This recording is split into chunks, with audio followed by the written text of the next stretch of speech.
Did you miss me? Because I missed you.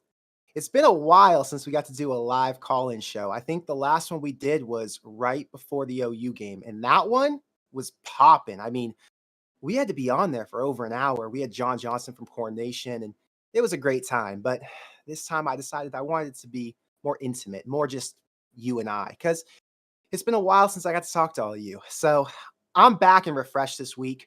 I don't know if you noticed in my content last week. I mean, I didn't even get all the videos that I wanted to get up, but I had a down week. I went through the chemo, which I had told you guys I was going to do, and it just drained my energy. I felt like going to sleep at 6 o'clock every night. My stomach was messed up. I was nauseous. I wanted to throw up. I couldn't get in the right mindset to make content. So I was lucky because I had Jake and Denon with me for the social club last week, and they could guide the show because keep it real, I was not even there. I was just sitting there going through the motions because I wanted to make sure I gave you something to watch, but it was a painful one to make. And then, yeah, just all the content last week was tough.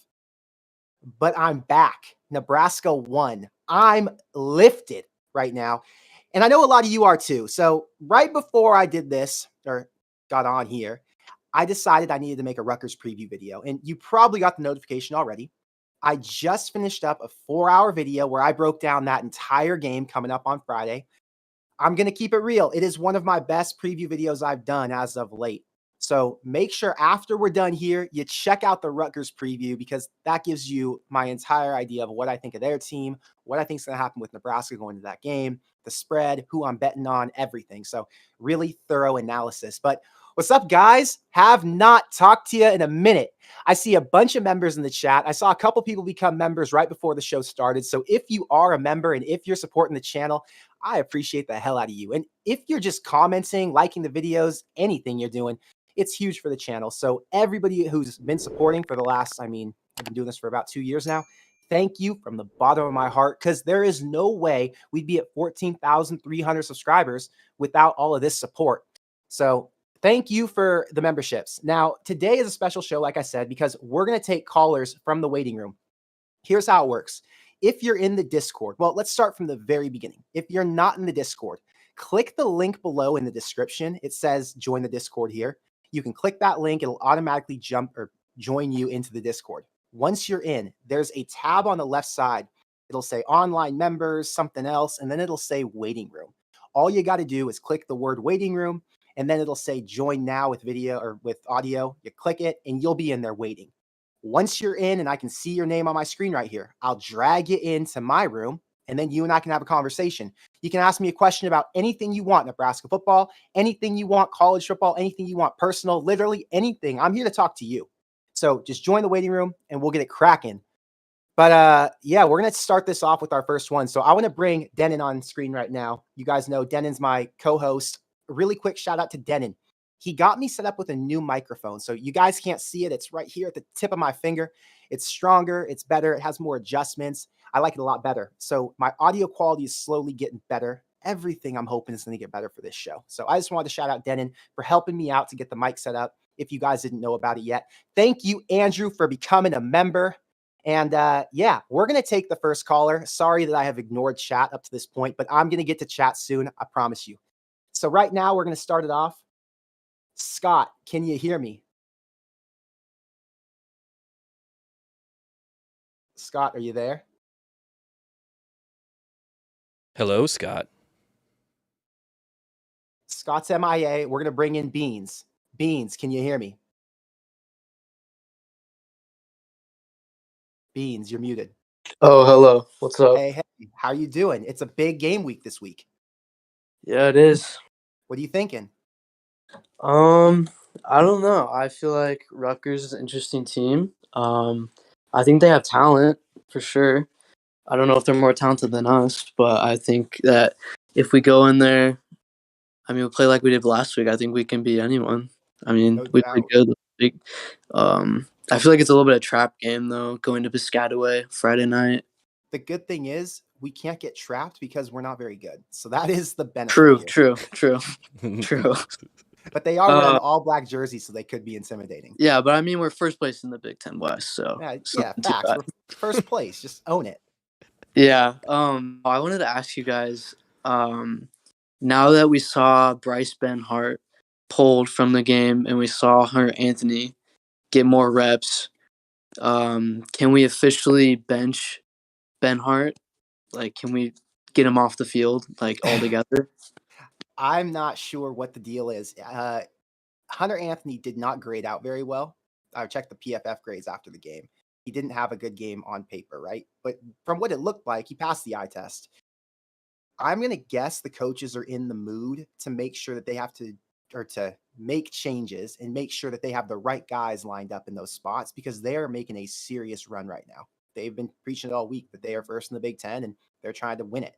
So I'm going to assume Rayola, Mickey, Whipple, they all understand what you're talking about, and they saw firsthand that Hunter Anthony can play. So maybe if something happened in practice this week, we'll get to see more Hunter Anthony, but I don't know enough about the offensive line, and I don't understand enough of the scheme and what they're trying to teach to know if it's a good idea to bench Ben Hart or not. Just keeping it real. I am on your side, though, with don't let these guys who haven't been playing very well stay out there. But Ben Hart wasn't the biggest problem on the offensive line. To start the year, it was more Turner Corcoran and more Teddy Prohaska, and Ben Hart was actually not the big problem he was last year. So I think with time we'll know more, but I get your point. Yeah, I mean, I just get so frustrated with him every Saturday. I mean, he just does not make it enjoyable It's for just tough me. when they get Watching beat the over and game, over. over and over again. I mean, in pass pro, he's just horrible. He's Yeah. just a traffic cone out there. Like, he's horrible. He's so bad. And I mean, Hunter Anthony, I mean, he's not any better, and you can't say he's significantly better in the run game or pass pro, but at least he's just not like a standing, like he's not, he just stands there and he doesn't block. He constantly misses assignments. Here's one issue I'm going to tell you. Nebraska's been depleted on the offensive line. So Corcoran got pulled out of the game. They had to throw Anthony in, who normally doesn't get to play very much. That shows you that Nebraska's down to the depths, right? They've got a guy who never plays, who's getting to play a significant role now. So Nebraska's not really in a position to pull out some guys with more potential or more size, because if they do, they could start to get trampled. It's a dangerous game you're playing. But yeah, I mean, I understand your point, and I think over the next couple of weeks, we're going to see some changes, because we already know the offensive line got reworked going into Indiana. We do know that it was successful to some degree. Ethan Piper had a good game. Obviously, Trent Hickson's been decently consistent there at center. So hopefully they'll find some pieces that work, and maybe Ben Hart can tighten up a little bit more and give you more of what you're looking for. Because, yeah, we're all on the same page, and it's been painful. Yeah. Thanks. Yeah, thanks for calling in. Yep. Denon, offensive line. I mean, it's been 2 years of not having an answer for it, which has been tough. You know what I'm saying? And I feel his pain. Like when he said all of that, it's the same thing everybody's thinking. You know what I mean? Yeah, I don't particularly like just calling out Ben Hart myself, because last year he probably was. Yeah, I mean, last year specifically, you could probably point to him in a handful of cases, but this year it just seems like the whole line. I don't know. I don't particularly like calling out offensive line. I get if you see him, now you're looking for him, and you're like, look, he missed a block again. Missed a block again. And there may be times where he's not the one messing up, you know, depending on how much you really understand about the offensive line's assignments.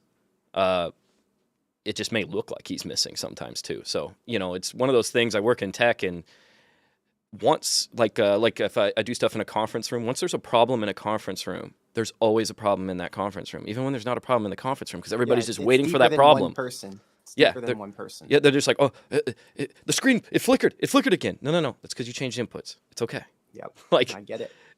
I get it. People get real gung ho, but I mean, that said, he has missed some.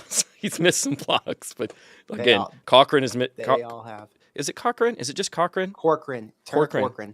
Because Okay. Well, I want to keep pushing. We got a lot of people in the chat right here. Yeah. First, I got to answer JJ's question. JJ, thank you for the $5 super chat. Listening from Manila, Philippines, halfway across the world, or maybe all the way across the world. It's a long flight.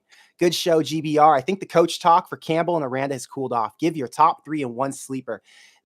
The coach talk for Campbell has cooled down. Aranda is still somebody people are going to be watching. My number one is would have to be Leipold. Number two would still be Aranda. If I had to say a sleeper, man, North Carolina State looks really good, so you'd go Dave Doran. But my sleeper would be Kalen DeBoer at Washington, even though he lost to UCLA last week. So he has a good chance to avenge that, go 5-1 if they can beat Arizona. Who's your number 3 on Saturday? That is my number 3. Oh, okay. So your number 3 is your top sleeper. 3 and 1 sleeper. No, I'm only gonna go top 2 and 1 sleeper. There's a big gap between the top 2 and everybody else. And like I've mentioned to you, Connor, that list keeps shrinking with every win that Mickey Joseph gets. You start eliminating other possible coaches. Yep, I agree with that. Fred, thank you for becoming a member. I just saw that. Again, thank you for the super chat, JJ. Zach, you're in. Unmute yourself.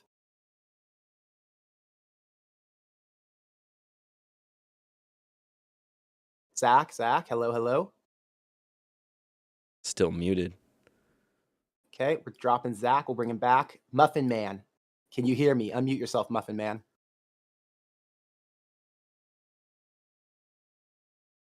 Muffin Man. Do you know the Muffin Man? I don't know. Well, yeah, because that's me. There we go. There we go. What's happening? So I'm going to agree there with the other guy, Bryce Benhart. I think he's just a roadblock. I don't see enough out of him as a former lineman for select teams. He just doesn't I don't know. To me, he doesn't have fundamentals. He's always lost, it looks like. When there's a run to his side, he just completely messes it. I don't know. He's one dude they just need to get rid of. Personally, it's been consistent. I get it, and we haven't seen any change. So, is there another tackle who's performed better than him? Honestly, I like the kid that came in last week for him that took his spot. Brant Banks? Yep. I think it was Brant. Was it Brant Banks at tackle and Hunter Anthony? Yes, it was Brent Banks, if I remember right. It seemed like he just, I don't know, it looked like he played with more heart. Yeah, I mean, the guy got his one shot, right? Benhart's got a lot of chances. So if you do get your shot, he probably will play with more heart. I think right now, whoever's going to be more physical and take on the guy in front of him and try and hit him hard, that's the guy you got to roll with. I will not be surprised if we see more rotation on the offensive line this week to see if they'll test more guys out. But again, I don't know enough I'm not a former offensive lineman. I don't know enough about the scheme and what value a guy like Hunter Anthony or Brant Banks has over Benhart, other than they don't lack the effort, right? Yeah, I mean, don't get me wrong. I'm not saying he's not worth it. My biggest thing as a Husker fan, and I'm the realistic one. I like my team. I don't care if they're 3-9, 12-0. I don't care. They're my team.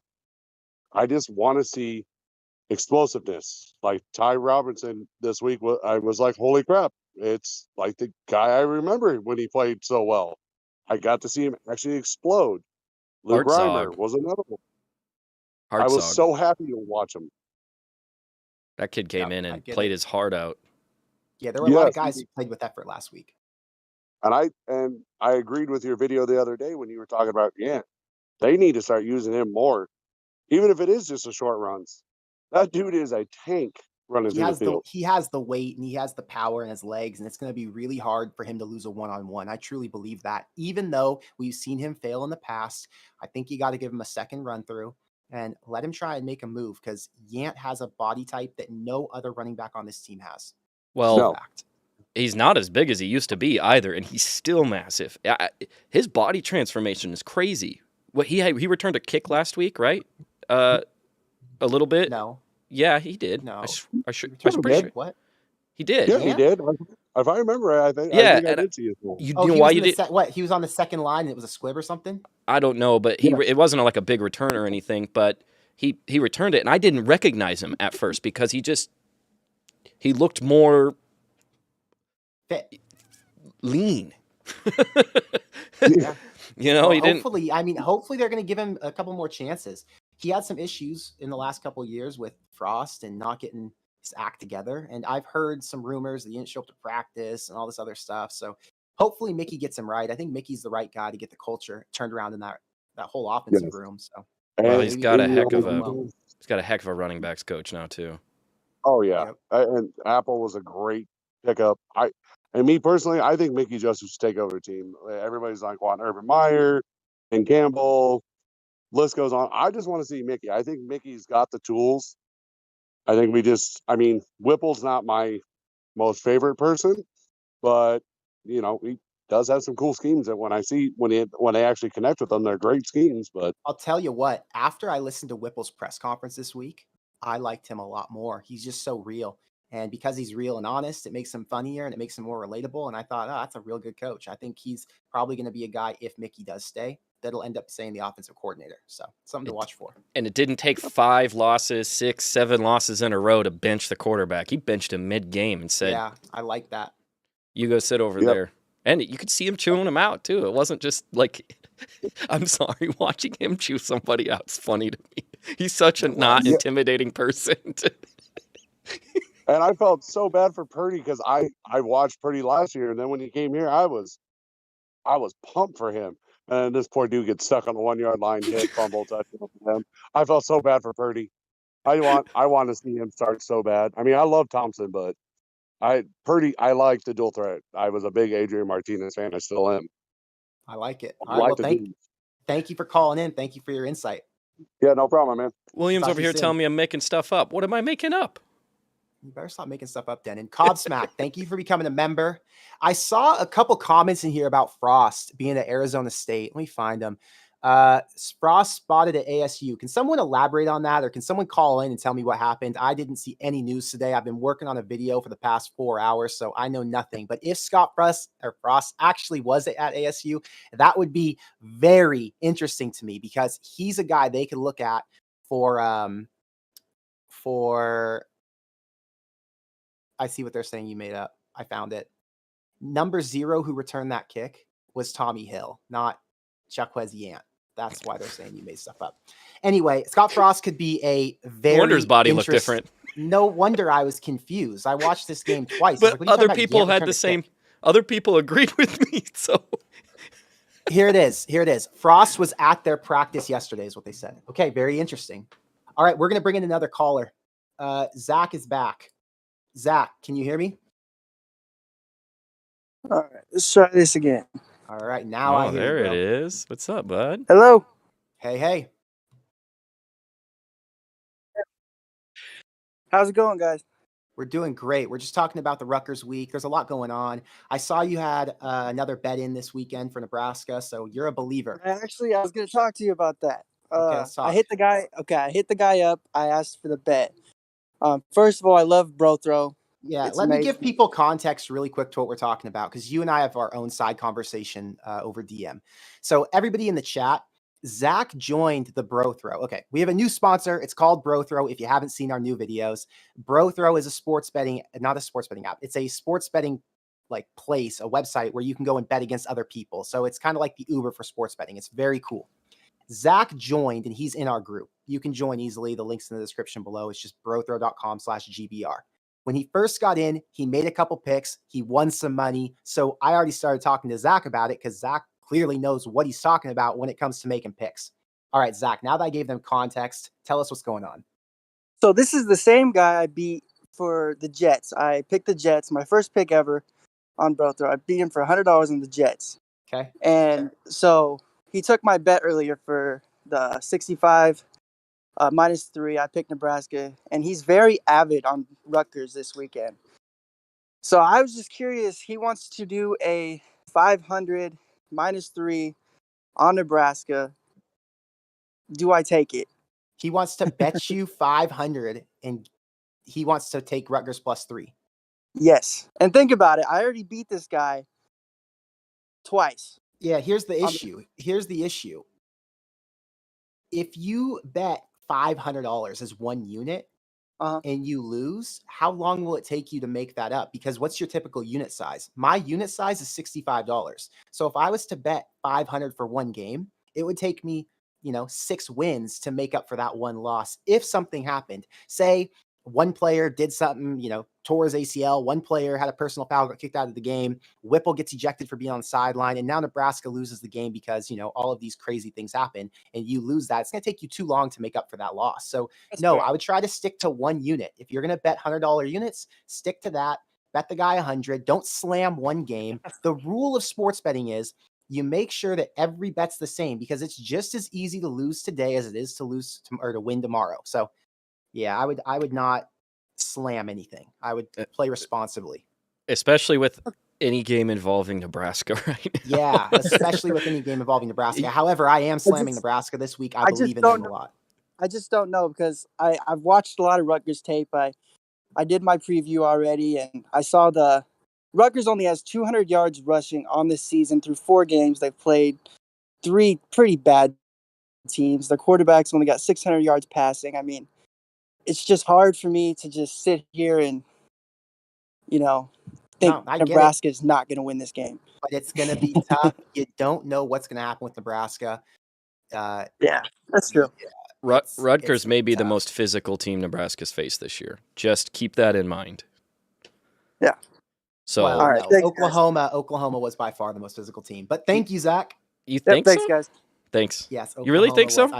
I can guarantee Oklahoma was the most physical team Nebraska's played to date. Second most. Yes. They're the most physical Big Ten team Nebraska's played this year. Fair enough. I don't know. Indiana was pretty physical. Let's talk to DJ. Hey, DJ, you can unmute yourself. DJ. How you doing, Connor? Doing great. How are you? I'm good. Just wanted to say congratulations on your chemo and stuff. I just hope you know you're going to make it through that. You know, it won't be forever type of thing. Yes, sir. We're all done. So we're moving on. We're making content and living life. All right. So here's my thing with Rutgers. Greg Schiano, that's his name, right? Yes, sir. Okay. Well, I don't want to doubt Rutgers here and just be like, because I was at that Indiana game. And let me say, I did see a lot of improved things. Mickey Joseph looked energetic. The players looked energetic. I saw a lot of improvement. The fans were excited. It was a really good game to watch. But here's the thing. This gives me a lot of PTSD to the Northwestern game last year because it felt like the same thing. Then Michigan comes to town and they just break our hearts. And I would not want that to happen for our players and this fan base against Rutgers of all teams. This upcoming Friday. I can't even compare the two because last Rutgers year is not Michigan. Northwestern was a bad football team. This year when we played Indiana was a bad football team. The result of last year was because Michigan was a playoff level team. And even in that sense, Nebraska didn't have a letdown game. Nebraska played a fantastic game against Michigan, and 2 or 3 errors cost them the game at the end. If Nebraska played to the same level they did last year against Michigan, I wouldn't say that would be a letdown. I would say that Rutgers is going to win or be competing to get to 8 wins for the season or 9 wins for the season. They'd be a really strong football team. That's not realistic. Rutgers is a 6, maybe 7 if we're dreaming big, a 7-win football team. So Nebraska having a letdown like last year after Northwestern, that's not a thing because they didn't have a letdown. Nebraska losing, I can see, but it would take a lot from Rutgers, or it would take a terrible effort from Nebraska. And right now, with the energy flowing through that room, I don't think they're going to go off and screw around for this game. I think that a lot of the issues we saw under Scott Frost was the energy wasn't very good. The culture wasn't very good. They weren't a winning football team. And these coaches somehow have righted that wrong. So that's just my take on it. But I don't believe that there's a chance Nebraska's going to have a massive letdown and Rutgers is just going to steamroll them or anything like that. Okay, I have one more question for you. I got one more question. So you think if we beat Rutgers this week and beat Purdue this week, what's your input on the possibility of bowl eligibility for the rest of the year? If Nebraska beats Rutgers this week, they'll be 3-3. And I would say that takes our odds to like 50% chance to be able to make a bowl game because they would need to win against some pretty good teams still. Here's the deal. I saw a comment. Let me address this comment in the same response for you. So Ice Dragon says, does anyone really think we can beat Iowa and Wisconsin? And Iowa is 1000% beatable. Iowa has been beatable every year in their best years for the past 4 years. It's just a matter of time when Nebraska will stop giving them the game. So when Nebraska finally decides to not give away a game, they will beat Iowa. That's a fact. That's a winnable game. That would get us to 4. Wisconsin is terrible right now. If they respond well under Jim Leonard, miraculously, or if Graham Mertz somehow turns into a good quarterback, which isn't going to happen, then Wisconsin might become a problem and they'll be tough to beat. But at this rate, Iowa and Wisconsin are 2 of the easiest teams in the Big Ten West to beat for Nebraska this year, I would say. Iowa on the road isn't that big of a threat. Nebraska keeps it close every year, and the only reason they win is they beat themselves, like I said. Wisconsin's going to be a home game. Nebraska's already got momentum building up into that game. It'll be senior day. I see Nebraska winning one of those, maybe even both. The games that are going to be tough are Minnesota, are Illinois. Illinois might be the best team in the Big Ten West pound for pound, and that is not saying much. Minnesota's really good too, and I can't take anything away from them. They're legit. It's just they didn't look that great against I think we're Purdue. going to catch Wisconsin by their tail, man, because I think they're kind of. I mean, I don't want to doubt them, but I think just with the sudden coaching change and everything that they're going through, Yep. and them adjusting, maybe we could catch them by the tail. And when I'm on the internet looking at this stuff like, oh, we're tied for first in the Big Ten West or whatever. I mean, sure we are, but who do we have to beat usually to make that happen? Like in recent years, Wisconsin. Yep. So There's a lot of time between now and when we play both Iowa and Wisconsin. They're the last 2 games of the season. But they are not the toughest ones on the schedule. Those are cool down games because the tough ones are Michigan, Minnesota, even Purdue's going to be a tough one. Illinois is a tough one. So yeah, those aren't the ones I'm worried about. I'm worried about these ones coming up right after Rutgers. So we'll have to see. If Nebraska beats Rutgers, I would say it's a 50% chance they make a bowl game. But they'll have to beat Purdue too, or they'll have to beat Minnesota, one of those two, and then they're going to have to go on a run towards the end. Because ESPN has Nebraska at a 17.4% chance of beating Purdue, which I found pretty shocking, but I'm not really surprised either. Yeah, it's understandable. They need to prove it more. If they can prove it against Rutgers, then that percentage chance will go up. So we'll have to see. Yep. All right. Well, thank you, Connor, for taking my call. Yes, sir. Thanks for calling in. I've got a lot in the chat. You guys have some opinions on this. Dom thinks that Nebraska can beat anybody on the schedule if they did what they did to Indiana, minus the penalties, man. Those penalties really need to get cleaned up, huh? Scott says it's the wild, wild west in the Big Ten right now. That's a Mickey Joseph quote. That's a fact. It's just, who knows what's going to happen. And someone else in the chat, I can't find it right now, but someone said Braylon Allen could run for 250 on Nebraska. I'm going to tell you right now, he won't. That Wisconsin run game is not the Wisconsin run game of old. And, yeah, I just think Wisconsin's a barely bowl eligible team this year, and he's a really good back with a really average line and no quarterback, and teams know how to stop him right now. The offensive line at Wisconsin isn't the same offensive line that we've seen in the past. KJ, you hear me? KJ, hello. KJ is still muted, so we're gonna move on to Dom. The Dom. He's been on here before. Yeah, he's cool. We like him. You can unmute yourself, Dom. Yes, sir. I'm here. What's happening? You went to your first Nebraska game this weekend. Man, it was unfreaking believable. Like y'all are starting to really grow on me. I'm not even from Nebraska. It was my girlfriend who's a Nebraska fan, and she that got me on board. It's turned into a thing for me now. I was a huge Missouri Tiger, but my goodness, I mean the fan base is nowhere close. And hold on, let me make sure my family didn't hear me say that. All right. But pretty much everybody wants everybody. I did have the Runzas. It was delicious. Hold on. You can't say Runza with an S if you're talking about it being a good thing. The Runzas are what you get after you eat Runza and you didn't agree with it. Well, I have multiple. Let's say that I called the little guy who was selling them. I called him twice because it was that damn good. You had him in the stadium? Yes, sir. I like it. Because we walked past one of the guys selling it, and then I was like, oh crap, there it is. Well, I just get after the game, and then we saw them selling them. I'm like, hey, you come up here, and they were selling them for $6. So I'm like, all right, $12. Here's 2 of them for me. So Or chat, pretty much, just so you guys know what's going on. Dom called in, or not called in. He messaged in last week on the live stream, and he asked for some suggestions because he was going to Lincoln for the very first time ever to go to a game.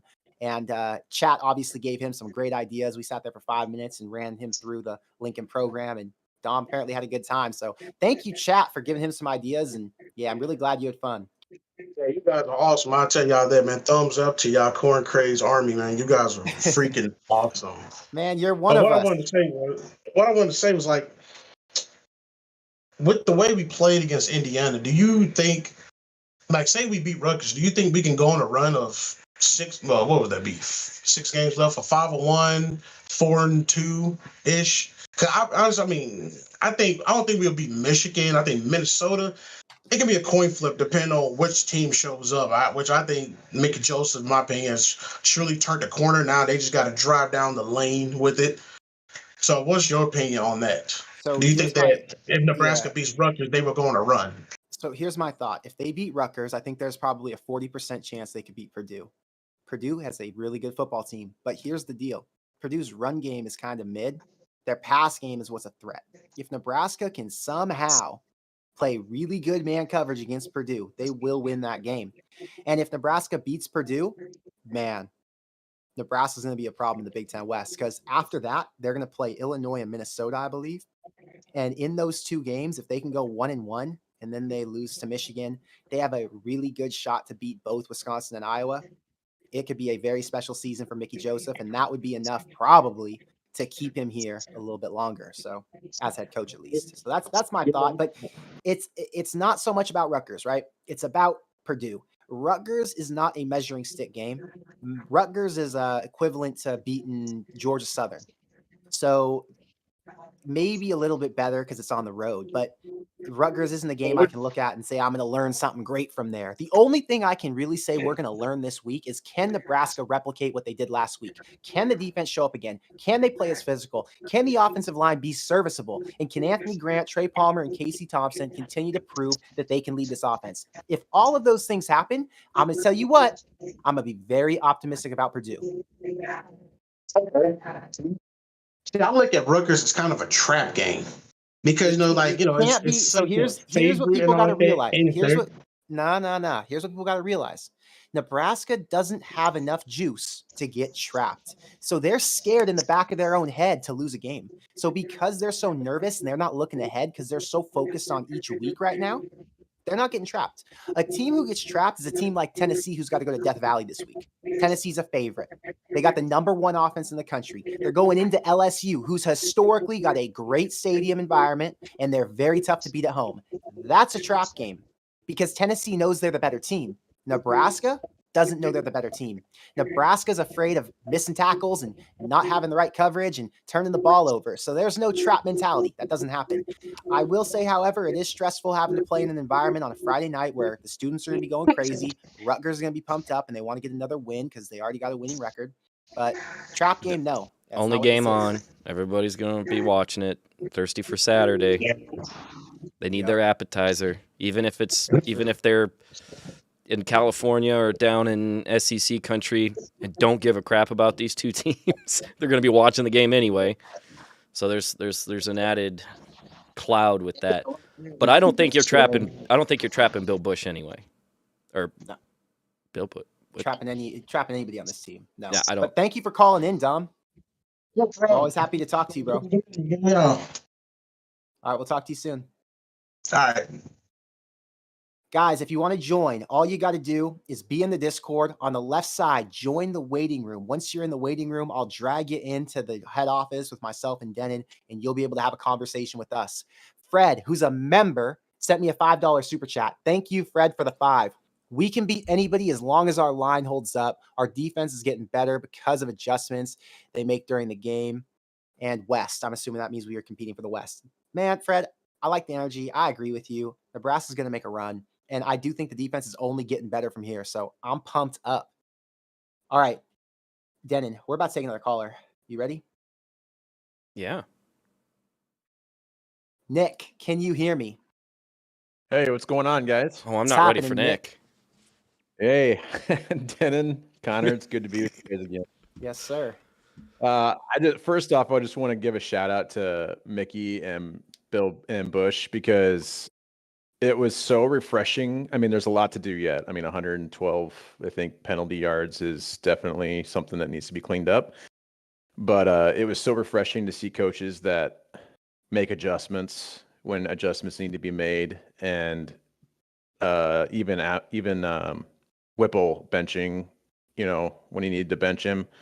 Like, that's the kind of stuff I feel we've been missing with the last coaching staff. Is I feel like they just ride or die with the key word I've been using is they were resistant to change, and this staff yeah.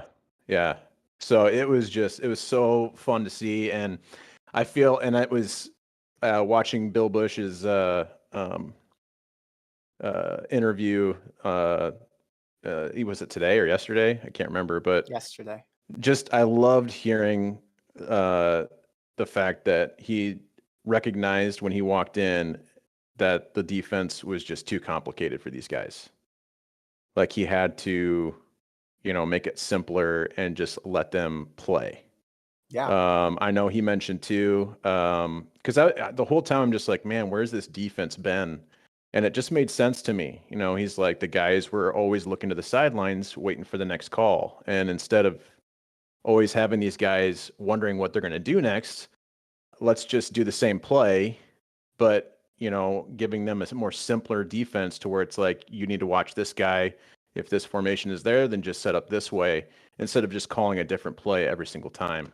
And I just think it's working, because that second half was lights out. It was crazy. My question for you is, do you think that's something he's coached now, and they've been working on it since the bye week? Now they've practiced in a game. Do you think this is something that will be duplicatable? Like, will this happen again for Rutgers, or do you think there was a chance it might have been a one-off? So that's the scary thing with the one of the callers mentioned before, the PTSD as a Husker fan, because it's like we see progress, but can we have faith that progress continues? It's tough to say. But I mean, I feel like it's a step in the right direction. Like, when you simplify some things, the guys get out of their own heads. They're able to, look at what's going on in the field and make a play. And with Rutgers, I mean, it'd be hard for me to think that this wouldn't be another week that they could build upon. Yeah. But when we get it to some of the more challenging Big Ten teams, I'm not so sure. I think if this is my take on it, if they can duplicate it and have another successful outing against Rutgers, I'm going to be really confident going forward. Yeah. If they can do it twice, it's going to show their tackling's improved. And here's a comment from High Mountain Guy. He said, go to ball, tackle guy with ball. It's already better than Chins. And it's so true. The tackling has improved. They had half as many missed tackles. Yeah. More than half as many missed tackles, because it dropped from 14 a game to 6 against Indiana. So just that right there was enough to get you excited. And again, the man-to-man coverage or man coverage was really good, because Nebraska has so many strong DBs, really good athletes. They might not be the most talented when it comes to coverage skills and understanding the zones or whatever it was that Chins was trying to teach. They just didn't get it. So if you're going to have the best athletes on the field, let them go out there and be athletes. And that's where Bill Bush is thriving right now. So let's see if we can do it one more time. Well, yeah. And I don't think you can deny when Heinrich has 0 missed tackles in a game. Yeah. Something's clicking with these guys. Right. Cause he was struggling. Right. He was leading in missed tackles just out of one game because he missed the next 2. And for 3 weeks, he was leading in missed tackles. So it just goes to show you, like, something clicked with these guys. Even Reimer looked just miles ahead of what he did starting out the season. So he looked a lot more like what he did last year. Last year, exactly. And that's a first team Big Ten style of play. So I think there's a lot to be hopeful for. The way he set the edge on earlier in the game, maybe it was even the first drive. I don't remember. He came up and took away the cutback and was there. Yeah. Just perfect. Just right there, set the edge. They had nowhere to go. It was done. It looked amazing. I don't know if you guys saw that practice video that they posted the week before the Indiana game, but they were in the practice video. I saw them practicing pursuit ankles, I which didn't to me notice is it, but like, that's something to watch for. but to me it was like, man, that's so fundamental. But obviously that was something these guys needed, and that showed, like you just said, Denon, on that the fact that he took away the outside and pressed him on the inside. Like, those are the things that this defense just, if we can do those simple things, man. Well, one of the reasons that Dylan Gabriel got away with that, whatever, 60 or 70-yard touchdown run was because no one took a good angle on him. So that's a Exactly. fundamental thing. And if they had to do what they had to do in practice and it worked, then I'm happy. And hopefully they can just keep it moving, keep doing the same thing. And if we see it I again this agree. week, then we got more hope. One last thing, and you can ask the next caller if they want to comment on this, but with Wisconsin letting go of Crazed, do you guys really believe that they're doing a coach search, or do you think Jim Leonhard is already set up for this job? Because him turning down professional gigs leads me to believe like he kind of knew that he was next in line. Yeah, I would assume he's going to get a serious look, but I have no idea if he's the main guy because what's he done? You know, it's a big program to take over for. If Wisconsin thinks that he's going to build the right staff around him and he has a plan, maybe they will just roll with him. But I would assume they'd want to go with a guy who's got more experience. So I don't know. Yeah. I'm literally at the 50-50 in my head because I don't understand enough about their program to make that judgment yet. Would Yeah. you see Well- Wisconsin going with him before you would see Nebraska going with Mickey? No. You think Mickey has a better chance to coach at Nebraska than Jim Leonhard has to coach at Wisconsin? From my perspective, but I don't understand the inner workings at Wisconsin, right? Well, if I look at as an outsider, I'm saying Jim Leonhard has been a defensive coordinator for 4 years? I'll pull it up right now. I'll tell you why. Let me give He's you young. a breakdown for this real quick. He's a lot younger than Mickey. Mickey's been around a lot more football. Yeah, Jim Leonhard was a player for most of his life. Okay. He's Jim kind of Leonhard- like, yeah, go ahead. Jim Leonhard has been a coach at Wisconsin since 2016. All right. He was the defensive coordinator since 2017. So really, it's 5 years of quote unquote upper management experience. Mm-hmm. 5 years of that could be enough to say, okay, we're going to take a shot with him. If this administration likes him enough, respects him enough, believes in his vision enough. Okay. I just think Mickey Joseph was hired as the associate head coach. He was hired to be the guy if Scott Frost went down, and he's been given the reins. He's been trusted by Trev to make coach firings. He's been trusted by the players to change their culture and do things a little differently. So because he's shown more so far, I have to go with Mickey. But Jim Leonhard, like you're saying, all your points, there could be things I don't know about him and what's going on at Wisconsin that could make him a really appealing guy for them. So Yeah. right now I'm going to say Mickey has a better shot because he's been doing more and his resume would point to being a head coach sooner than Jim's would. Yeah, I think Mickey's recruiting skills too put him ahead of, if you're comparing him and Leonhard. But I know that just watching a video, a lot of Wisconsin fans are talking about him as if he's like the favorite son, kind of like Scott Frost was for us. So I don't know. It'll be interesting to watch. It will. I'm excited for it. Long season ahead, long coaching search ahead. I'm just glad that we're in the thick of the reality TV of college football right now. Agreed. It's getting entertaining. I kind of Something to like watch this and look at firing coaches early thing. Gives us a lot to talk about. It does. All right, Nick, Lots of thanks for content. calling in. Yeah, thanks guys. Thank you. I'm going to take another caller in 1 second. Matthew says, is that hoodie for sale? So Matthew, both these hoodies are for sale. If you guys haven't seen the Corn Crazed merch website, you go to corncrazed.com. I got socks, hat, stickers, wristband packs, t-shirts, hoodies. We got a bunch of merch on there. Everything you buy goes to supporting this channel and making it so that we can make more content, put more stuff out, just be a more engaging and fun experience for you guys. Because to make everything work, it costs money. This is the 402 hoodie. If you don't know what the 402 is, this is the area code in Lincoln and Omaha. Obviously, you've got the Corn Crazed right there. Here, I've got the corn on the sleeve embroidered. It's a really nice hoodie. I love it. Dennon's got the Corn Crazed one on.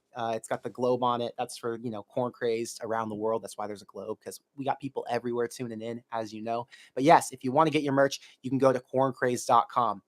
I'm going to take another caller. Hold on Thank real you, quick. Matt. While Thank you we're for on the bringing that up. topic of merch, I have to put a disclaimer out there. Are you still giving away stickers, or was that just for a short amount of time that you gave That a was for pack a of week. stickers? Okay. That was for Well, then that kind of explains why people were being a little bit more liberal with the spits where they put stickers. I've seen pictures of stickers on gas pumps, street signs. Nice. We don't, as good as it is for exposure, don't vandalize things. Yeah, I mean, they can do whatever they want. It's not my. It's not. Yeah, It's. I don't no. care.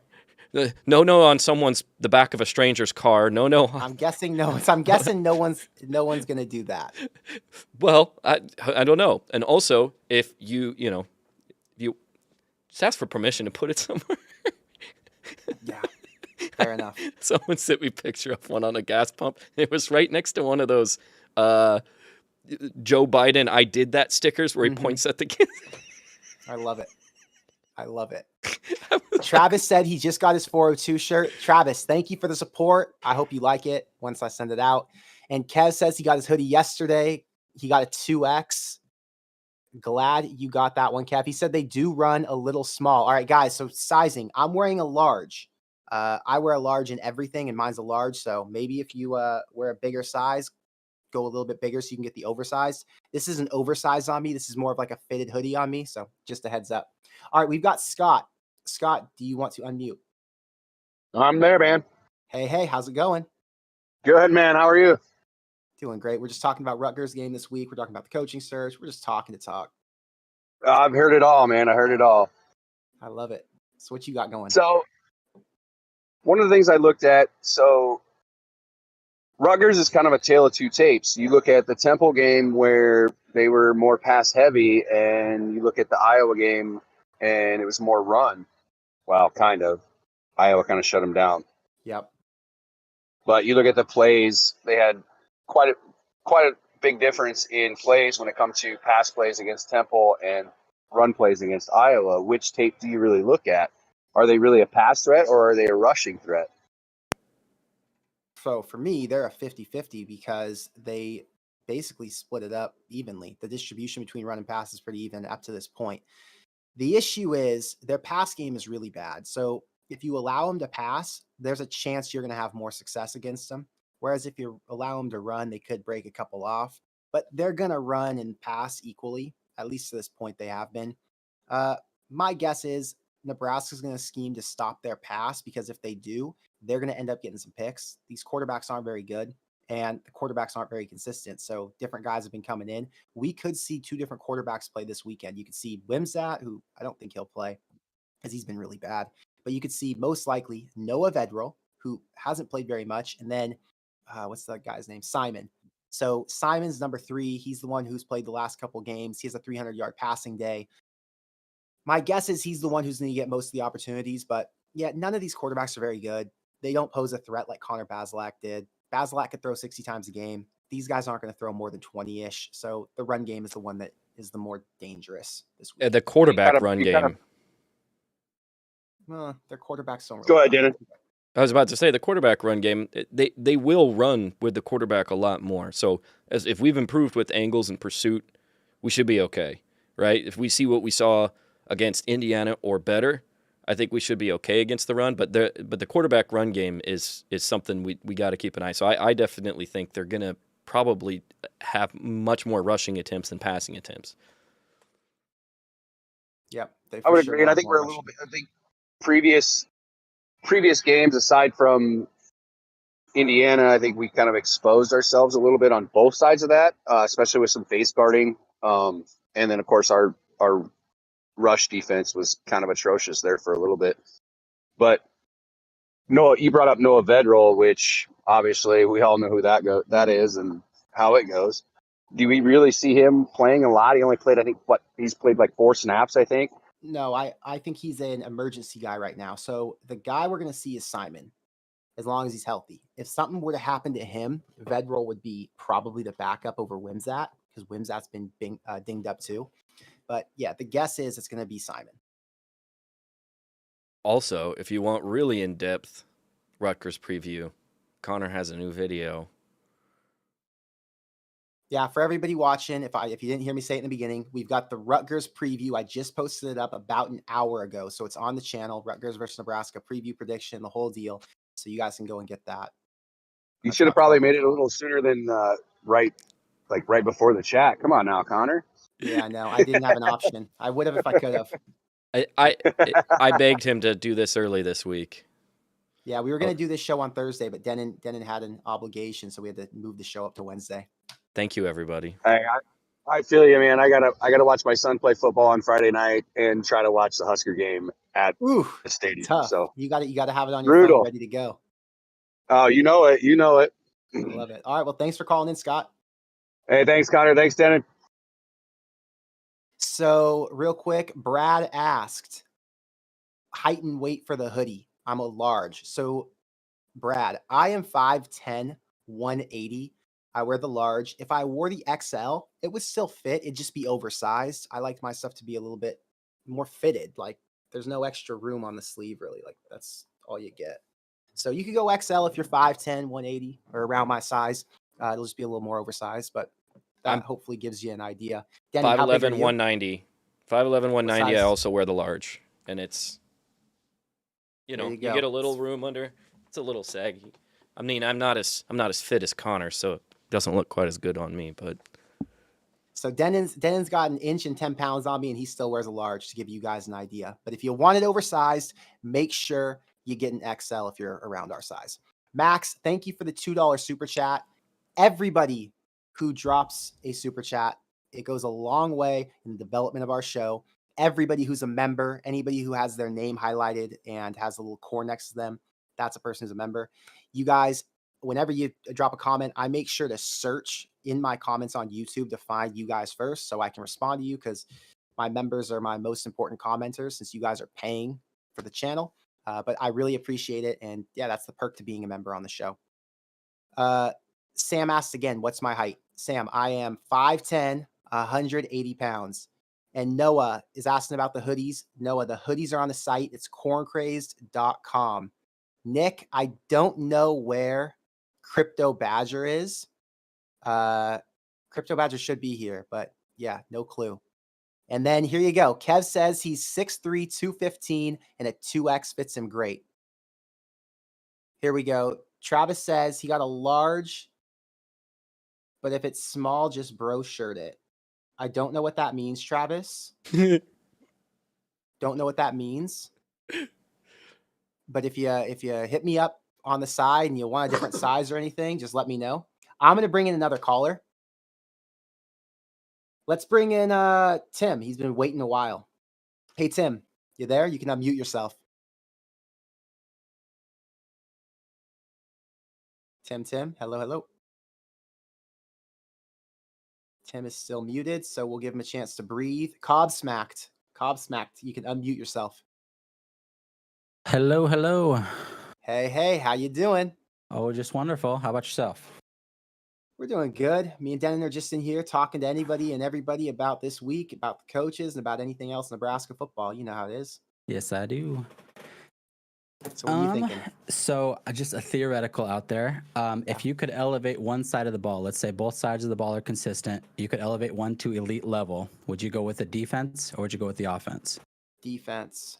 Defense wins football games, man. That's and the offense is already serviceable enough to get it done. You know, if the offense is going to do what they're doing, they're going to be able to score 28 points, maybe even 30 points a game against any team on this schedule. Michigan aside, because they got a strong D, but even against Michigan, Nebraska could go for 30 if they have a really good defense. So defense is my pick. Yep, that's what I would say too. Denon, what are you thinking? I was distracted, but defense for sure. Sorry, I've been sick for like the past week, and I really had to cough, so I leaned over, muted myself so you guys didn't have to hear it. It's okay. What was the question again, please? Sorry. He asked if you could elevate one side of the ball, would it be the defense or the offense? Oh, I'd continue to elevate the defense. The defense is elevated. I would continue to elevate it more. I think we've talked about this before, like the genie thing that Jake, the genie lamp thing, where you and I unanimously pick defensive players, because right now I think the offense is still ahead of the defense. even though we saw some woes. But I also think that if we can continue to motion capture, if we could continue to elevate the defense above the offense, I mean, I can take it. Give us Iowa's defense. That would be great. Yeah, if Nebraska had Iowa's defense, imagine how, man, that would be an incredible team to watch. Yeah. But maybe this defense is going to boost it up, you know? If they boost it up at all, I think we have a lot to be excited about. What's this CQ Games, Denon, that motion capture headset you're wearing? Oh. I've heard somebody mention that before. So there's these metal pieces on my headset. They're kind of reflective with white light, I guess. So if you're watching on like your phone and the dark shadows are all compressed and stuff, it looks like I'm like wearing a mocap hat or something like that. It's not motion capture. So that makes sense. It does look like that though. It does. All right, and then one more question. So the team confidence has kind of come up a few times. Yeah. With like Whipple kind of talking about it too. Like he doesn't feel like a lot of his guys feel like they can win games.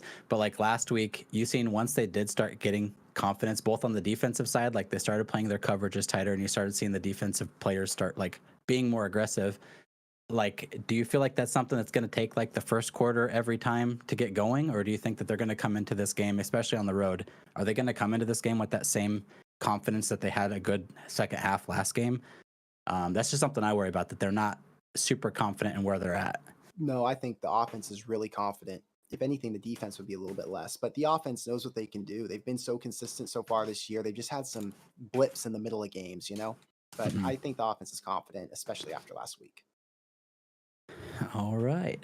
Well, thank you for calling in. Well, you have a great show. I love watching your videos every time. You're setting the blueprint for everybody else. Thanks, bro. I appreciate it. Yep. Have a good one. You too. All right, I'm gonna respond to some of the chats because I've been missing them. Here we go. Tim said he cannot hear us when he calls in. Weird. Tim, if you can't hear, try it again. I'm not sure what the issue is, but we'd love to talk to you if you are in the waiting room. Also, for anybody who wants to, we're gonna end this show soon. We got another max, probably 30 minutes. But if you want to call in, you go to the waiting room in Discord, drop in, hit join, and once you're in there, I can drag you in to call or to talk to me on the call and be on the show. Let's see here. Daniel says, what gives me hope against Rutgers is the improvement in tackling and playing the full game, as well as the coaches getting on players for the big mistakes. Huskers 21-14. I agree, man. I think it's a big deal that these coaches are trying to actually coach, and we didn't see a lot of that on the sideline in some of these other games. So really happy about that, and it is promising. Nebraska'S Outdoors. Win or lose, just happy the poisonous vibes in the program are gone and moving upward. Let's enjoy that. Exactly. It's a lot more, lighthearted over here, and it feels like the coaches want to win just as much as the fans want to win, and the players are going to start to get back onto that track as well. Just like Whipple said, some of these players, he doesn't know if they want to win as bad as he does, which means they don't want to win as bad as we do. So hopefully all that just starts to feel a little bit lighter and they're having more fun. Thank you for the $10 super chat, Nebraska'S Outdoors. Okay, here we go. Travis says, do I have to download Discord? Yes, Travis, Discord is an app for your phone or your computer. Once you download it, the link is in the description, and you can get into it through clicking that. And yeah, you have to create like a username and stuff, just like any other kind of social account. But it's a group. Like Discord's a group where everyone talks. There's 542 members in there from Crazed. We all have conversations together. It's a very cool little environment. All right, we're going to bring in another caller. D, can you hear me?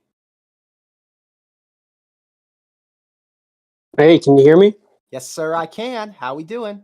Doing good. If you guys can pull out your crystal ball here for a moment and talk about next year. So say Mickey does an amazing job, I think Casey has another year of eligibility. What does our quarterback room look like next year? And you guys taking someone that's in the locker room who's going to be our starting quarterback, or someone on the field that's in the transfer portal?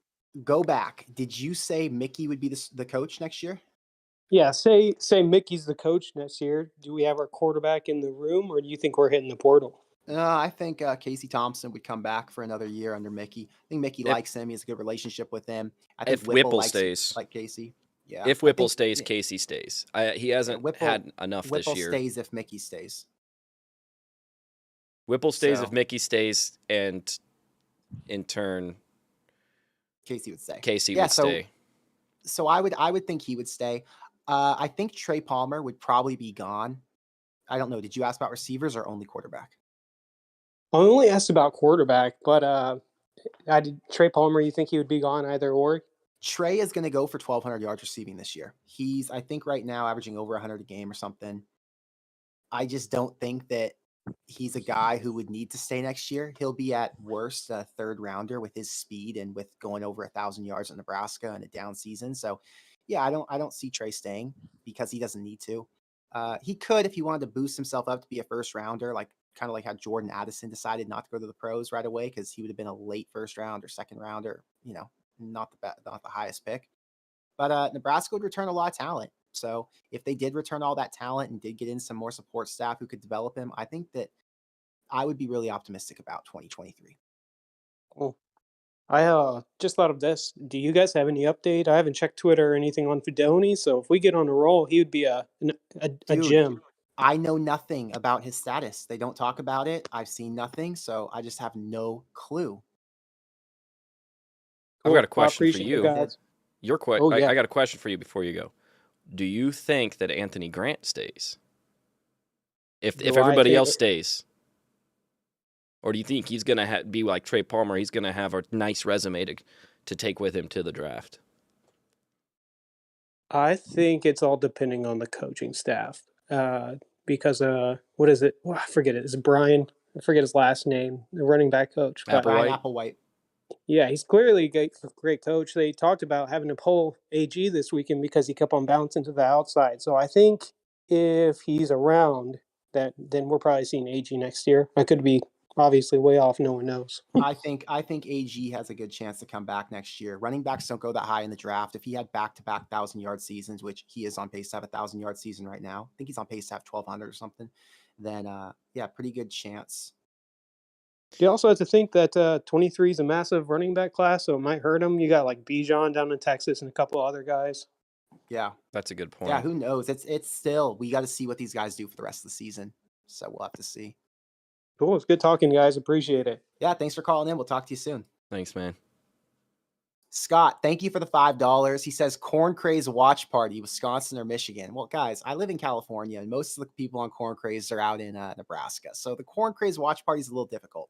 How about this? Corn Crazed watch party, November 19th for the Wisconsin game in Memorial Stadium. I'll be there. We can kick it. We'll do 2 meetups, one before the game, one after the game. We can talk on Discord. I mean, that's the best I can do right now for a Corn Crazed watch party this year. I think that would be fantastic. So if you want to do that and you want to link up, hit me up and let's plan to see each other for the Wisconsin game because that's going to be a fun one to go to. And I'll have my mom there, my sister there, a couple of my friends there. That'll be a good time. Corn Crazed watch party. Thank you, Scott, for the $5 super chat, and thank you for being a member. Tyler asks if Trey is NFL material. Yeah, Trey, I think he is. He's like 5'11" or 6 foot, pretty good build, runs like a 4.4. He's going to go for 1,000+ yards this year. I would say that's NFL material. Is it first round material? I don't know. Is it second round material, third round material? Probably more realistic. He's going to get drafted at this rate. 1,000-yard receivers with that kind of speed are really valuable in the NFL, especially if you've got a guy like Mickey Joseph who developed him and Mark Whipple who can vouch for him. A lot of NFL scouts are going to talk to Whipple about his pro prospects, and it sounds like Whipple really likes him based on what he's been saying in pressers. So I think Trey is definitely NFL material. It would be nice to have him back next year, but if Mickey's staying around and we've got at least some returning staff, right? Regardless if it's Mickey as a head coach getting a 1-year shot or whatever it is, it's going to suck to see Trey Palmer go. But if he goes and he goes high enough, we've got transfer portal receivers we'll bring in. I mean, that success story is going to amplify and be able to repeat itself. If he comes here 1 year, works with Mickey, goes to the NFL, gets drafted in the first or at least high second round, that's huge. That's almost better than getting him back for a second year because now you might be able to pull 2 Trey Palmers in, right? Or 3 Trey Palmers in. Yeah, we'll have to see. But either way, I'm excited about the future prospects with Mickey here. Andrew says Trey is 6'1" with 4.2 speed. It's a little generous. 4.2, I'm not so sure. It looks like he runs like a 4.4. Maybe if he was working out for the combine, he could get to a 4.3. I don't think that's off the table. 6'1" is generous as well. I've met Trey twice. We ran into each other in an airport, and I ran into him outside the stadium one day about a month ago. So I would say Trey is closer to 6 foot, 5'11"-ish. He's not that much taller than I am. 6'1" is generous. But there's a lot of receivers who are 5'11", 6 foot, 6'1", who are really successful. So he's a smaller dude, but he's built. Really good athlete. Let's get another caller in here. Strength. Can you hear us? You can unmute. Strength. Hello. Hey, how we doing? Strength. Hey, it's a pleasure. Can you do Love me a watching you favor? guys. Can you mute your background or your background TV or whatever? Oh, Can you mute your background? oh, is that better? Yeah, that's Yes. better. Matthew, when I was in the airport, I was in New Orleans. shit. He had just committed to Nebraska. And while I was walking through the My airport, bad. he I have the recognized me. YouTube channel up. It's Yeah. all good. One sec, Strength. I was just responding to a comment before it slipped away from me. Yeah, Matthew, he recognized me both times was my point. And it was really interesting. Players now recognize me. Family recognizes me. Obviously, a lot of Corn Crazed supporters recognize me. So it's really cool. And it makes it easier to have conversations with people who I talk about since they watch the videos when I put their name in the title. But yes, Strength, you can get back to your question or comment. Yeah, of course. I appreciate. Thank you guys so much for having Of me course, on. man. I have a question that I don't think very many people have asked. I mean, it's been brought up when it's come on like the previous 3 games that we've lost about like the guys being tired. With if Mickey does get the job or if there's a new coach that comes in, do you guys think that the strength conditioning staff would be retained? Or Nope. would there be job openings in the fall?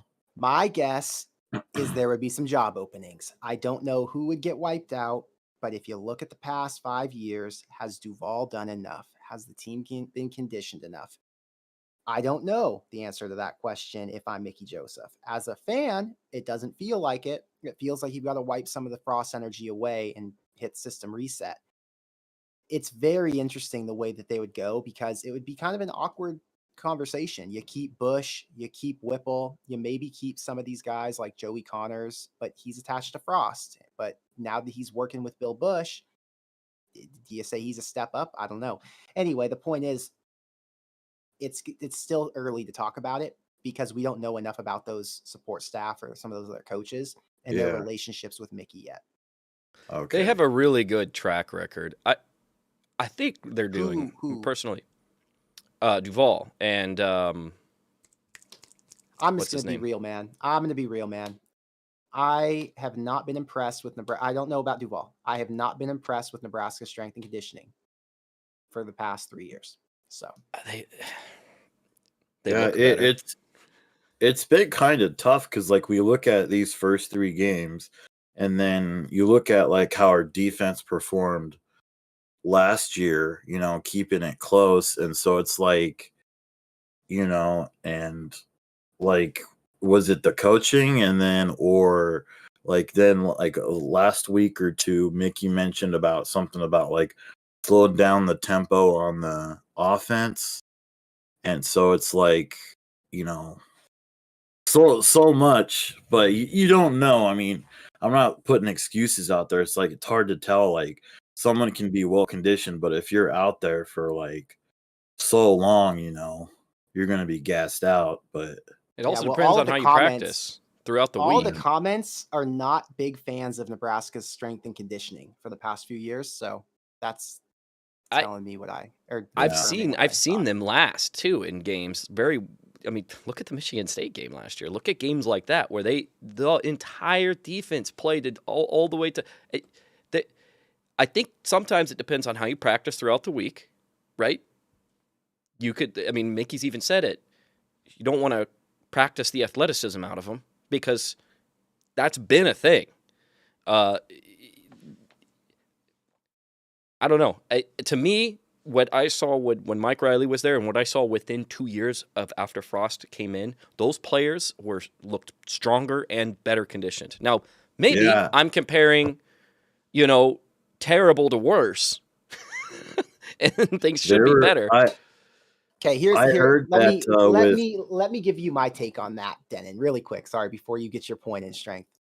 Yeah. Nebraska is going to have to flush a lot of people in their administration, their coaches, administration, whatever. JJ brought up a comment right now. Thoughts on Matt Davidson leaving Nebraska? Yeah, heard that. Thank you for the $2 super chat, JJ. Nebraska cannot just say, okay, Frost is gone, but everybody else works, so we're going to work with this entire staff. No, they're going to flush some guys. I don't know how many it is. Is it 50%? Is it 60, 70 and keep 3 or 4? I don't know because it's so early. But they're going to have to hit reset. Nebraska's had a lot of issues for a long time, and it wasn't just Scott Frost. It was the culture that ran through the entire program, and all of these coaches are contributing to that culture. Scott Frost was not just this one leader who was a dictator and everyone else followed him. There was a culture that he established through his staff that trickled down. And now if you're going to get the right energy in there, you're going to have to bring in some new guys who Mickey can trust, who Mickey can work with, because those aren't the guys Mickey chose to work with. He just got stuck working with them. You guys all have jobs. You go to work. You know how it is working with coworkers. You don't want to work with all those guys. Some of them are idiots. But you're stuck working with them until a change is made, and then you might be happier, and then maybe things on your end run a little bit smoother. It's the same thing that's going to happen at Nebraska. That was my point on that, but you can keep going. No, agreed. I understand why the staff change would need to or could need to happen. I personally haven't been seen enough to be really disappointed with what Zach Duval has done. In fact, like I said earlier, I thought I saw improvement. So yeah, improvement. They did squats, so that's great. I'm really happy about that because Nebraska wasn't squatting when Mike Riley was there. Yep. Exactly. Okay, that's an improvement. Okay, well, maybe I am comparing bad to worse. Who knows? But maybe it's not Duval. I don't know. There could be other support staff. There could be rules that Scott Frost had. There's so much into it that we don't know about because we're just civilians watching. But I don't know what goes on behind closed doors. And that's something Mickey's going to have to evaluate. And I trust that he's going to do a pretty good job. I do have one more question. Of course. So let's say Ty Robinson keeps improving. Do you think he can be convinced to come back and maybe peak like one of the Bosa brothers? Because I just feel like it would have helped if Cam Jurgens would have stayed another year. Yeah. So it just feels like these guys begin to hit that peak of wow, what Husker power is, and then they're off to the NFL, Yeah, okay. Ty Robinson is not going to the NFL anytime soon. He has had a very slow start to this year. He needs a lot of work. He could have a good end to this season, but he's not NFL ready. So I think we're in no fear of losing him. You could be in fear of losing O'Shawn. You could be in fear of losing Garrett Nelson. You're going to lose Caleb Tanner because he's going to graduate. But Ty Robinson isn't the guy I'm worried about losing. He's really good and he has a lot of potential. He hasn't lived up to the potential yet. Last week, he had a really good game, and hopefully he can replicate. But that's a guy Nebraska will get back next year as long as he doesn't transfer. Nick Gates wasn't ready to go to the NFL, and he did. Yeah, there have been a lot of guys who. Nick Gates was terrible. I don't even know. I remember watching him get just Giants, smoked. And yeah, I know. And I was like, when he declared, I was like, what is he doing? What? And then he's moved around. He's been on NFL teams and stuff. And yeah, but the deal is there's guys who are in different positions, right? If you don't have money, you don't come from money, that can be an indicator. If you're worried about injury or you've had injuries in past, that could be an indicator. There's so many different things that you got to account for on an individual basis. So it's hard for someone else from the outside to say, oh, well, they shouldn't have done it. That's why I don't really judge these players because you don't know their personal circumstance. They might have been injured. They might not have the money. They might have, a one solid dream. They might be over school. There's so many factors that go into guys' reasonings for leaving college early. Good. But it just didn't work out for me. Thank you guys very much for having me on. We'll talk to you soon. Dessert. Yeah, I say all of that. I say all of that with a grain of salt. It's all selfish because we want them to stay for us. Exactly. I totally agree with you. Hey, Cobb Smacked asked, when the new NCAA game comes out, can we expect a corn crazed tourney?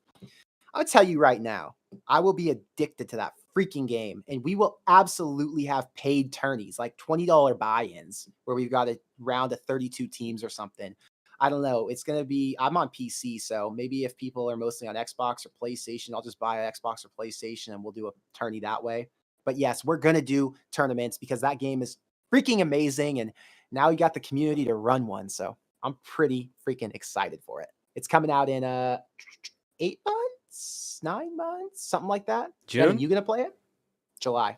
I don't like video games. Okay, well, there you go. Denon's not a video game guy. I'm just kidding. You know I'm playing. Miguel, thank you for the $5 super chat. He said he got his Corn Craze 402 shirt in this week. Let's go, bro. I like that. You can match me. I've got one of those. LFG, Thank you for the he's support, looking for Miguel. group. He's looking for group. Thank you for the support. We're gonna bring another caller in here. Let me see. Keeg, you can unmute yourself. Keeg.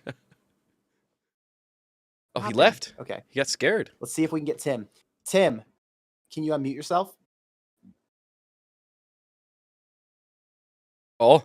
Tim. Hello. Hey, how are we doing? Good. You? I'm doing great. We're just talking about Nebraska football, talking about our ideas about things, just typical fan stuff on YouTube. So one of the things I realized or noticed from the Indiana game, Yeah. something I haven't seen since Mike Riley era, just the energy along the sideline that the coaches were giving their players. And I think that's going to go a long way the rest of the season, giving that confidence and giving that hope. What were your thoughts on that, seeing that on national TV of what the coaches were delivering? Yeah, I thought when they started to actually engage with the players on the sideline and try and correct some issues, that Nebraska has a very bright future ahead, because there's been so many moments where guys would mess up and they'd be on the sideline and you would see, I think the word I used the other day was stoic, a stoic Scott Frost just standing there, and he would talk to him with the play sheet in front of his face, and it wouldn't feel like there was much emotion or much energy. And sometimes those young guys need the emotion and the energy to really make it hit and make it hurt, because through pain, you grow. So if Casey's sitting on the sideline and he's getting yelled at by Mark Whipple about not doing something he should have been doing, and it hurts that he didn't do it, he's going to grow and be better for it. So yeah, it made me very happy to see. I'm sure that the players like that type of coaching better. Hard and tough coaching has proven to yield results. Look at Nick Saban. So yeah, I was very happy successful. About the aggressive. And I seen when who was that lineman that got yelled at by Mickey? Turner Corcoran. Was it? Yes. So I saw a little bit of Bo Pelini kind of getting down on his players, but they didn't take it as an insult. They took it more as a respect. Like, yeah, no, this coach, he wants more out of me, and for them to take that as of constructive criticism and them to go back out there and do their job, that was something really nice to see. For them to improve and not get down on themselves. Yeah, I like it. I like the analysis. It was something I think a lot of people saw, but I don't know if they understood the value in that moment until we really had a chance to sit and think about it. And just a big shout out and congrats to Bill Bush for him just to have a week's notice on, him being the defensive coordinator and him really turning that around, and seeing Ty Robinson getting that in that backfield and getting pushed constantly every drive. It was a completely different defensive unit, and I think that's what makes it really hopeful for the rest of this Big Ten year. Do you think it had anything to do with that we saw just 3 down linemen way more this game? Not only that, but they were in a lot more man. Yeah. And they were showing mixed blitzes more than they were with Shenander. And I think that made a big difference because it was harder to read on who had who and what was coming in front. So they disguised it pretty well. And getting out of that zone, I think it really helped us out. Did they play 3-4 all game? No, so I believe the first half, they're mostly in a 4-3 front. and then they finally decided to go in that 3-4, knowing that it was more difficult for them to get it, push it down the field through the air, and just trusting those linemen on getting there. It meant a lot for those players, I think. They looked good in the 3-4. They looked really good in the 3-4. They did. They looked comfortable. And I looked at Rutgers, and they're not much of a running unit. They're more of a trick play, that onside or screen pass or double pass. So I think, getting those players to stay at home and playing man, we'll always have someone there. And I trust their ability to be able to wrap up and be there for that player or for that moment when it gets there. Believe it or not, it's easier to defend a quarterback run game in a 3-4. Yeah, true. I don't know that from experience. I just have heard that from multiple coaches. Let me be specific. I've heard that it's easier to defend a lot of quarterback run schemes in a 3-4 than it is in a 4-3. Yeah, it is, because you have more field coverage. You can keep everything in front of you rather than behind you. So, well, thank you for calling in, Tim. Thank you. I'm a big fan of your show, and hope to listen to more and hear more thoughts on what others have to say and what you have to say about the Huskers. But appreciate it. Well, I'm not giving up on this year just yet. As long as you keep listening, we'll keep making content. I promise you that. All right. Sounds good, man. Talk to you soon. All right. Later. Skills said, please comment on Tommy Hill. He's a stud athlete that had to be sat during the OU game. Thoughts? So I was watching the game in the stadium, and I didn't realize who was coming out, who was in. It was hard. It's harder to keep track when you're in the stadium. It's a different vibe. And I didn't watch that game back. I will tell you right now, I did not watch the OU game twice. I don't know why they sat him. They sat Anthony Grant that game, I think because they didn't want him to get injured. But Tommy Hill got benched this week for Malcolm Hartzog. So I don't know why, and I don't know what he did in that game to get benched.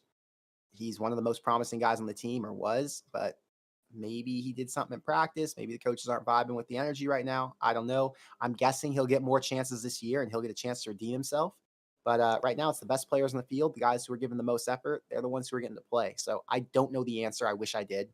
But I really like Tommy Hill. I thought he had a lot of promise. And I'm sure he's going to still come around and be a good player. But maybe he's got some things to down. Fix. And For sure. Hartzog a lot is of very the capable. DBs do. Yes. A lot of the DBs had some coverage issues, some tackle issues. So, but actually, Tommy had some good tackling. He was one of the he made some plays. To miss tackles, so. I think they feel like they can get a lot more out of him, and Hartzog is a very capable person to bring into the game. So there's a potential that this is motivation, right? Let's elevate. Let's put Hartzog in there. And listen, Hartzog only gave up one completion? Yep. Last week? And it was that back shoulder one that the receiver had to come way back for. Otherwise, he had like a couple of key plays. And then he also, he had all that energy and he picked up and ran that punt back. Yep. So, maybe who knows? Maybe he just is that good. We're gonna find out. We're gonna find out soon. I'm sure he's gonna get to play again, though. Hill will. Oh yeah. Yeah, he'll get another chance. Someone asked me, I lost the comment. Where is it? Oh, here we go. Burke said, what home game am I going to? I mentioned it a couple times already. I'm going to be at the Wisconsin game this year. That is the last game. So that's where I'll be. I will do a meetup. Do a meetup on game day. I'll do a meetup after the game. Maybe a meetup the day before. I don't know. We'll try and figure out what you guys are feeling. And yeah, I'll make sure that I can meet a bunch of you guys because I love meeting you, love taking pictures with you, love seeing you in the merch, the whole deal. It's fun. Bringing in another caller. Tohum, can you hear me? Tohum, you can unmute yourself. I can hear you. Hi, how are you doing? Good. You're like my favorite YouTuber. Thanks, bro. I'm my favorite YouTuber too. What? How long have you been watching the channel? I started like last year when I really got into Nebraska football. Thanks. You started watching from pretty much the beginning of when I started taking it seriously. That's good. I'm glad you've been here for so long. Yeah. I think for Christmas I'll get your merch. That'd be awesome. I think you'll like it. It's pretty sick. Yeah. I think people wherever you'd wear it, if you wore it to school or wherever, they'd be pretty impressed by it. I'm not gonna lie. Yeah. Gotta get those socks. Who's your favorite player? My favorite player is probably Trey Palmer right now. Yeah, Trey Palmer's awesome because he can score touchdowns so easily. It's fun to watch a guy who can separate right away and grab the ball and just walk it in. So Yeah. hard He to had an argue. amazing game against Indiana. Yeah. How old are you? I'm 12. All right. So when I was 12, let me think about who my favorite player was. You might not even know who it was. 12, it would have been 2005. It would have been Josh Bullocks, I think. So chat, you won't know who that is, but chat, Josh Bullocks was my favorite player in 2005. If you guys remember him, he wore number 20. He was a DB, played in the NFL. He had a brother named Daniel Bullocks as well. But yeah, just want to let you guys know that. 12 for me is really easy. Eric Crouch. You were 12 when Eric Crouch was playing? Do you Yeah. remember Eric guys, Crouch? I gotta go. Okay, we'll talk to you soon. Thank Thanks you for calling stopping in. by. Yep. Bye. Bye. You're my favorite YouTuber. Thanks, bro. A reminder. Guys, I was joking about me being my favorite YouTuber, okay? I've got some favorite YouTubers, but I can't tell you who my favorite YouTubers are because you guys probably won't know who they are. Connor's favorite YouTuber is me, and you don't know who I am. That's true. That's true. I've tried to get Connor to stop into my 2-3 person audience streams, and he's like, maybe.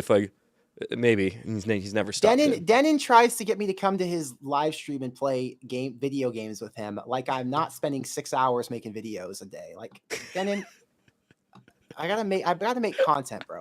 I'm messing with you, man. I know. Dom says when he was 12, Adrian Peterson was his favorite player at Oklahoma. Ooh, I think I was like around that age too. And yeah, Adrian Peterson was one of my favorite players too. Loved him. JJ says when he was 12, his favorite player was Dennis Claridge. I don't even know who that is. Don't even know.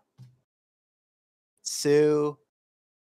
Hey, Cornbread, you're in the chat, and I'm gonna have you unmute yourself in 1 second. I just want to answer a question really quick for chat. Burke says, how did Denon and I start working together? What's the story? So really quick story. I had this idea to do a weekly live stream during season, and I wanted to call it the Corn Crazed Social Club, which is what this is. And you guys have been a part of it now for the last, I'd say, 2 months. I couldn't do it alone. I mean, I could have, but it's really hard to do a live stream alone because there are so many working parts and elements. And if you don't understand all the tech side, which to keep it real, I don't understand the tech side that well. I'm just learning as I go. It's hard to produce every week. So ended up, I started the Discord. Denon hit me up on Discord and said, hey, if you ever need someone to help you work on stuff, I've got this background and I'm a tech guy and I can help you and I'd love to be a part of it. So I ended up messaging Denon, getting on a call, telling him that my goals were to create this live stream. And he said he could help me to produce it and make it cool. And yeah, here we are. So it's ended up working out. Now Denon's a co-host. He's the, what do we call you? You're not a producer. You're a engineer. So Denon's the engineer. He helps out with getting guests onboarded. He's helped out to create the aesthetic. So yeah, Denon's been a very big help to get us all set up on live streaming. Because before him, it would have been really tough. And background, I am an engineer, a media services engineer. I'm not going to tell you the company I work for, but I used to work in integration doing large live sound, corporate, education, all kinds of big commercial, audiovisual, computer networks, that kind of stuff, engineering, programming, and that kind of stuff. So basically, he's a lot smarter than I am. I wouldn't say that. Hey, I got a question from Zach. He said, am I doing my bets show this week? So here's the deal.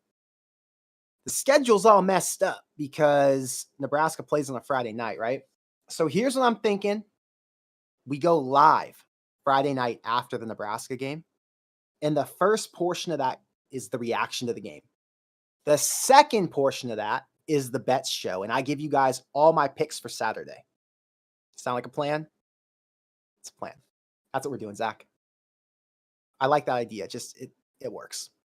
Because it's the best we can do right now. Well, Denon, we've knocked out all the callers. There's no one left in the waiting room. And we've gotten through chat for the most part. So I think, and we've been here for an hour and a half. So I Damn. think we can get out of here. Thank you guys for coming on. Den and I have a great time talking with all of you. Trust me, we love talking Nebraska football and we love just hanging out. So Denon has his own stream, by the way. Denon's on Twitch. Someone asked for his YouTube channel. I think it's just Twitch, right, Denon? No, it's YouTube. Right at the time that we started doing this, I shifted to just doing YouTube. So if you look on the Discord, you'll see my name. It's Serik, Tserik. That's my gaming handle. I have a mess around gaming channel. It's nothing big. It's nothing serious. It's got like 600 followers. I'm sure 380 of them are bots. So, because it's just not that big engagement. Last week, I did do a watch party on there. I threw it just on the game. I'm just messing around. Just threw it on the gaming section of the social club Discord and just said, hey, anybody come? I think we had a total of 48 people stop in to that stream. So I just streamed like I do here, but it's on my gaming channel. So it's all my gaming aesthetic and stuff like that. And just everybody comes in, chats like you do here. I highlight chats and we just hang out and I drink a bunch of beer and immediately delete the video once the stream is over. So there you go. If you guys want to go and do that. It won't be this week. I won't have one this week. In fact, I don't really want to promote it because I won't have one for like the next 3 or 4 weeks. Okay, well then save all this talk for that time. Let's just save it until 2 weeks from now. Yeah. Okay. Chat, I saw that Public Eyes Outdoor just bought a 402 hoodie. Thank you for that. Declan, his channel name is going to be in the Discord. So anyone who wants to see his channel, go to Discord. He'll drop it in there right now. He'll make it easy so you can all subscribe to it. This last comment I wanted to address because I'm confused by it.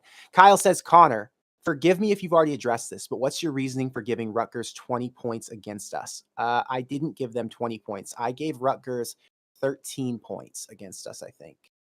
Oh, wait.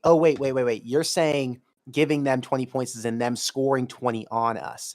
My reasoning is because if Nebraska can score 3 touchdowns, that Rutgers is probably going to be able to score a couple. And if they can score 2 touchdowns, I'm guessing they'll get to 2 field goals. That's a realistic ask from our defense to hold them to 20. So I haven't addressed it on the stream. I talked about it all in my Rutgers preview video. If you guys want to watch the Rutgers preview video, it's on the channel now. It's 12 minutes long. At the beginning of it, I talk about Mickey Joseph and my thoughts on him being the next coach because there have been so many comments about that lately.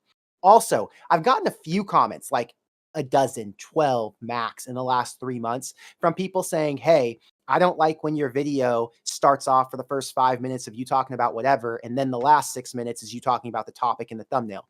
Here's the deal. And this isn't for any of you guys, because anybody who's actually watching this doesn't care. They want to watch all the content I put out. But when I make a video, it's like a show. So the TV show isn't just the 6-minute topic of what the title is of the show. It's everything I can pack into that show for you for a 10 to 15-minute period. I put timestamps in that video so you can fast forward along if there's something that you want to just cut straight to. So there's a lot of kids now who have short attention spans because of TikTok, and they don't want to watch a 15-minute video. They just want to see my 6 reasons why. So if you want to see the 3 minutes of the 6 reasons why, fast forward to that part of the video and you don't have to sit through everything else I talk about. But for the rest of us and for you guys, I make a full video because I know that's what you want to see, because that's what I would want to see. Anyway, that's the situation with all of that BS in the comments about people saying you need to talk less in your videos. What are you talking about? I just gave you 12 to 15 minutes of content for free. You didn't pay $1. You're welcome. That's how I feel about that. That's how I freaking feel about that. You guys realize I spend 6 hours on these videos. I'm not playing with you. 6 hours of research, of making sure it's constructed properly so it flows, putting up graphics, editing it. And then someone comes on and says, hey, I don't like that you did. You're complaining about something I did for free? Go watch somebody else. I have the best Nebraska football content on YouTube. I won't be humble about it because I put more work than anybody else does, period. If you don't like it, go watch somebody else. And if you do like it, like I know all you do, I appreciate the hell out of you because you're the only reason I'm making the content. I love you. Thank you for being here tonight. There is nothing I love more than seeing the comments, the likes, the subscribes, because I know that means you enjoy it. And I'm telling you, there's nothing I wanted more in the world than to have a community who I could talk to about Nebraska football, because my entire life growing up in Southern California, there just weren't many people to talk to about it. So being able to come on here, take calls from you guys, hear your opinions, hear your takes is literally the highlight of my week. It was a great night tonight. Thank you for being here, like I said. Brad says, calm down. Brad, I'm not going to calm down. I'm enjoying myself. This is how I am. I'm sorry. I feel Have like a good night, guys. I feel like I just heard my parents arguing. There's no arguing. This is all, I know. All fun. I'm kidding. Okay, have a good night, guys. I'll see you after the Rutgers game for a post-game celebration. Win or lose, we're celebrating because it was a fun game to watch. I'll tell you that. We'll talk to you soon. Peace.